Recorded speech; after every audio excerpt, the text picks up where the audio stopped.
বিজেপির কালীঘাট চলো অভিযানে বিজেপি মহিলা কর্মীদের আটক। বিজেপি যুব মোর্চাদের অভিযানে ধুন্ধুমার কাণ্ড। বিজেপির তরফ থেকে কালীঘাট অভিযানের ডাক, রবীন্দ্র সদনের সামনে জমায়েত এবং সেখানে আটক বিজেপি কর্মীরা।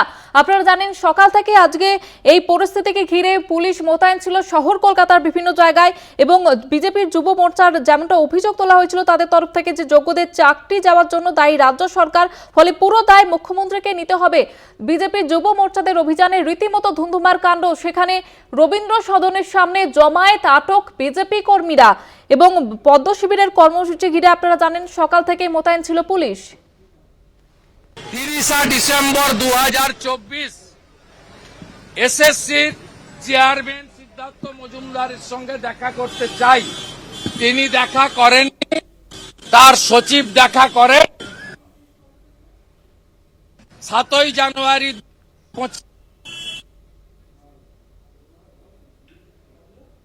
তালিকা এক্ষুনি সাবমিট না করেন তাহলে যা গতি প্রকৃতি হিয়ারিং এ আমরা দেখছি সকলের চাকরি চলে যাবে। ইটস এ মেজর ব্লান্ডার হবে। আপনারা দয়া করে বাছাই করুন।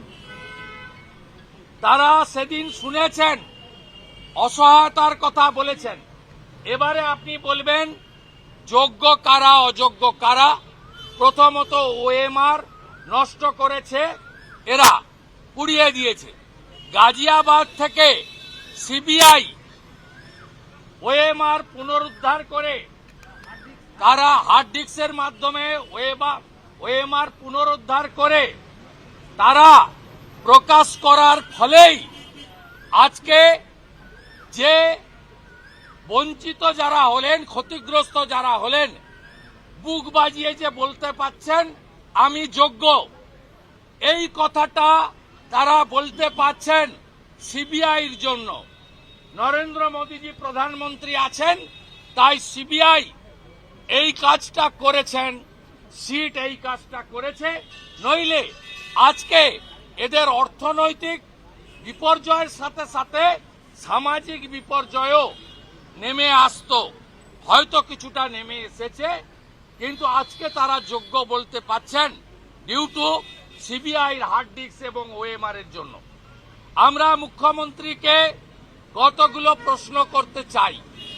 এক, আপনি সরাসরি জাস্টিসকে, চিফ জাস্টিসকে অ্যাটাক করেছেন। আপনি বলেছেন আমি যোগ্যদেরকে রক্ষা করব। যোগ্যদের রক্ষা করার জন্য আপনাকে হাইকোর্ট এবং সুপ্রিম কোর্ট 3 বছর সুযোগ দিয়েছিল, আপনি সেটা করেননি, আপনি অপরাধী। আপনি বলেছেন আমরা চাকরি দেব। আপনি কি করে 23 লক্ষ পরীক্ষার্থী 16 সালের ক্লিয়ার লেখা আছে যে 16 লক্ষ পরীক্ষার্থী যারা অযোগ্য তাদের এই 7-8 হাজার বাদ দিয়ে অযোগ্য কারা তার তালিকাও নেই। সেক্ষেত্রে বলা হয়েছে ওএমআর টেম্পারিং, প্যানেলের আয়ুর বাইরে নিয়োগ করা, out of panel, rank jump, 4-5টা ক্রাইটেরিয়ায় বলেছে এরা অযোগ্য। সেই সংখ্যাটা 7-8 হাজার, 7 হাজার মতো বলছে সবাই। ক্যালকুলেশন করে নাম বলার সুযোগ নেই। এবারে আপনি তাদের বাদ দিয়ে 16 সালে যারা অ্যাপ্লিকেন্ট ছিল 23 লক্ষ, তাদেরকেই আপনাকে সুপ্রিম কোর্টের রায় অনুযায়ী পরীক্ষায় বসতে দিতে হবে। তাহলে আপনি কি করে বলছেন? আমি তো বলছি আপনি সিপিএম কে, বিকাশ বাবুকে বলেছেন ঠিক আছে, তারা উত্তর দেবে।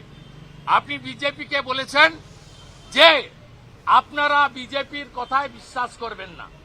আমি আবারও অন রেকর্ড আপনাদের বলি, এক, গভর্নমেন্টের কাছে সুযোগ আছে, 3 মাসের কোনো সীমাবদ্ধতা নেই। 2, গভর্নমেন্ট রিভিশন পিটিশন ফাইল করেছে আজকে, আমি ওয়েলকাম করছি। কিন্তু টেকনিক্যালি আপনি যেদিন হিয়ারিং এর ডেট হবে যোগ্যর তালিকাটা ফেলে দেন।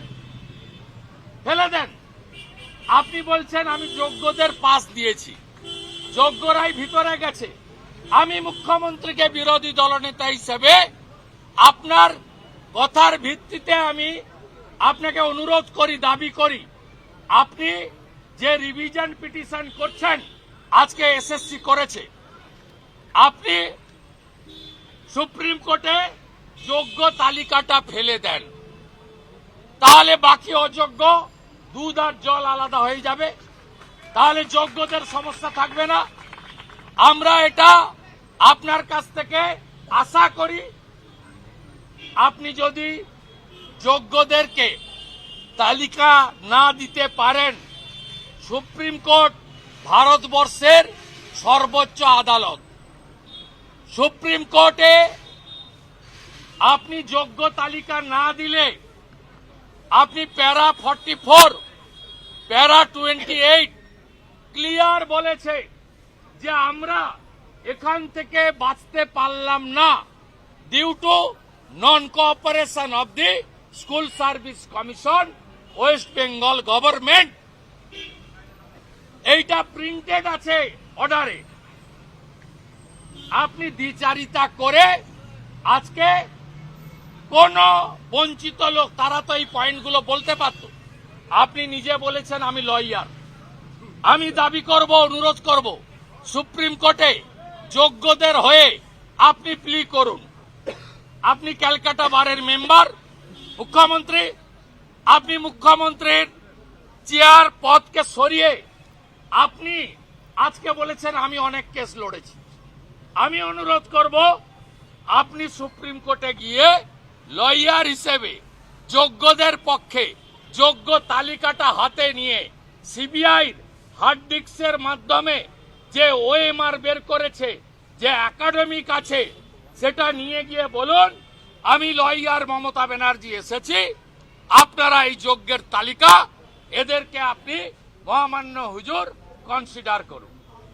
যদি না করতে পারেন তাহলে 23 লক্ষ ভাই বোনেদের আবার পরীক্ষায় বসতে হবে এবং 9 বছর আগে যে প্রস্তুতি তাদের ছিল সেই প্রস্তুতি থাকতে পারে না। এবং এটা যদি আপনি করেন তাহলে 19,000 যোগ্য শিক্ষক, শিক্ষিকা, শিক্ষাকর্মীর সঙ্গে